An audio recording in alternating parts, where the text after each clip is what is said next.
Niaro said, Craig, you reckon a midfielder comes in if Jones and or Maka leaves? I think the real key is Maka. Like the Jones situation, what somebody said earlier on is kind of what I think will happen. He gets sold and he only takes a squad place. And I'm all right with that. But it comes back to the profile of midfielder that we're still short of for Iriola's system. I mentioned this earlier on, I'll reiterate it for you now. Liverpool had Julian Ward and Woodfine both at the offices in London meeting with Curtis Jones' agent and McAllister's father. Now, I don't know what those meetings were about. I don't know if they were trying to finalise deals for both to leave, if they were talking contract extensions. I don't know.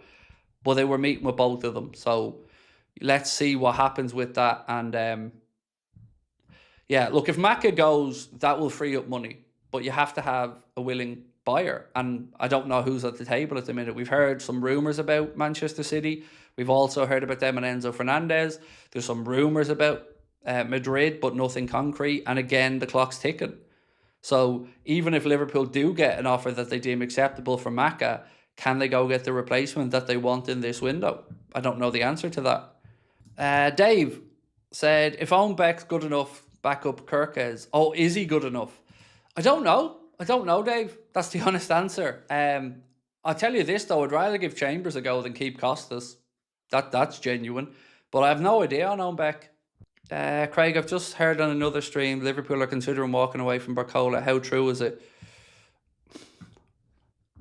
Look, how am I supposed to answer what somebody else has said? All I can say to you is, I don't know that to be the case. I would imagine, if anything, that's just a negotiating stance.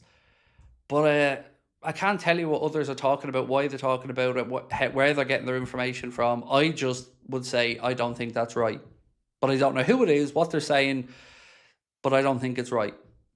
And nobody that I've spoken to today they're all frustrated that it's still dragging on. But again, nothing's changed about confidence of the deal getting done. And also, let's say we do walk away. Well, then what are we going to do? Right? Because walking away and not getting the player isn't an option. So if we've struggled this long to find the option, what is the likelihood of us walking away and going and getting someone that's good enough? You know, I've said all summer, I don't want Minta. I don't want that to be the option. Fernandez Pardo is in conversations, I think, with Atletico. We just spoke about Said El Mala and Borussia Dortmund looking at him. So all these options are becoming less and less. Bouzamana Toure went to Newcastle. So I just don't see what you think you achieve by saying, I'm walking away and going. Like, fair enough, but it's not going to solve the problem. And you've invested so much time and energy into this, you got to see it through. Selling Jones is a crime. No scouts from the team is criminal. If he wants out, then that's fine, but he needs moving on. But it's a crime not having a local in the team. The whole situation's just weird, isn't it? Like I've said, one, shouldn't have been let get to this point. Two, how can we not come to an agreement with him over a deal? Because there's no part of me that thinks that he's going to be getting money at Inter Milan that he can't get at Liverpool. You know, the money isn't in Italian football. So I don't see that it would be a case of, you know, Liverpool can only give him 120 grand a week, but he can get 200 grand a week at Inter Milan. So I don't think it's going to be that Liverpool can't get to the level, but I don't know the information. Like, I don't know what was on the table from Jones. I don't know if they were told, we don't plan on renewing you, or we're only renewing you if you agree on this number and this is the number and we're not moving. I don't know. Sell Costas, would that free up a space for N'Dukwe? No, I don't think so. And the reason I'm pausing, because it's a work permit thing rather than a football rule thing. So I think it would still apply that he doesn't have the points needed to get the work permit. So no, I think it wouldn't make any difference. Now, it would free up an overseas squad place, but I don't think it would help at all for N'Dukwe, because I think that's is it the Home Office that deals with this in the UK? I don't know who deals with immigration in the UK, but yeah, it's a work permit thing rather than a football thing. Itachi said, a few weeks ago, we thought about Barcola and Diamonde. Man, that was a really nice dream. It was, and even a little bit after that, mate, we thought about Rayan and Barcola as a potential dream. So, yeah, like I said, it's a long way from Liverpool having a busy window with the journalists being briefed to this. And again, remember when we were talking about bringing in a pacey forward? I think I'm not speaking out of turn to say that there was plenty written to say that Liverpool don't want this situation to become a saga and drag on into August. Now, I think initially they were talking about that in Diamonde, but it still stands for a forward.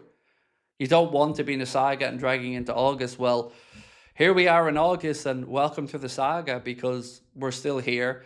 Less than 2 weeks till the league starts. 3 weeks left in the transfer window in general. And here we are, having made one signing this summer and a loan signing.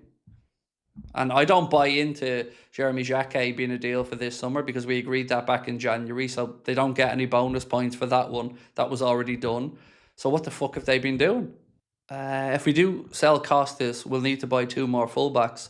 Well, let me look at it another way, Peter. Let's say we keep him. The options are give him a new deal or he goes for free in a year. And if he goes for free in a year, we're still at the same point of needing the fullback, right? So it doesn't really do anything except kick the can and the problem down the road for the next sporting director. And it's another headache. Like, we're talking about squad depth now, but next summer we could be talking about 10 or 11 players who've left.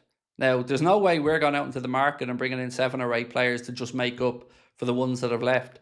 So, as somebody said earlier on, every summer it feels like the squad's been made smaller and smaller and smaller, and we're expecting miracles or, levels of availability that haven't been there previously. It's just madness to think anything's going to change this year after a World Cup as well. I don't see what's happened from yesterday's news of Barcola will be joining once PSG finalise deals. I haven't said anything to the contrary, Jamie, mate. Everything still applies exactly as yesterday. But that doesn't finish the window, right? Like, when I'm talking about my frustration, Jamie, I'm talking about it after Barcola. I'm presuming that one gets done, because I've no information to change my stance on it.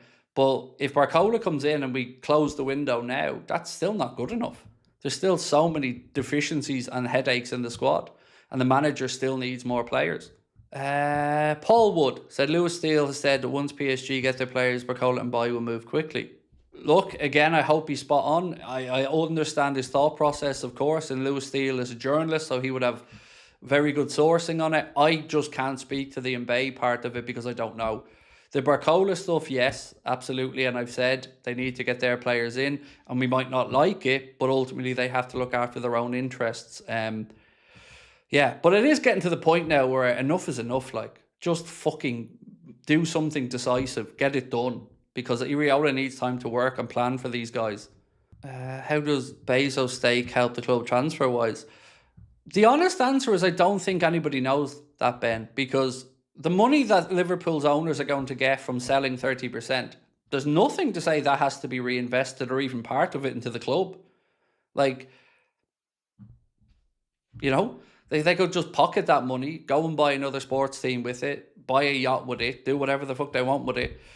So I don't know how Bezos' investment helps, other than it's another high-profile owner who's going to want... Oh, hang on. Just got a message from a journalist. 1 second.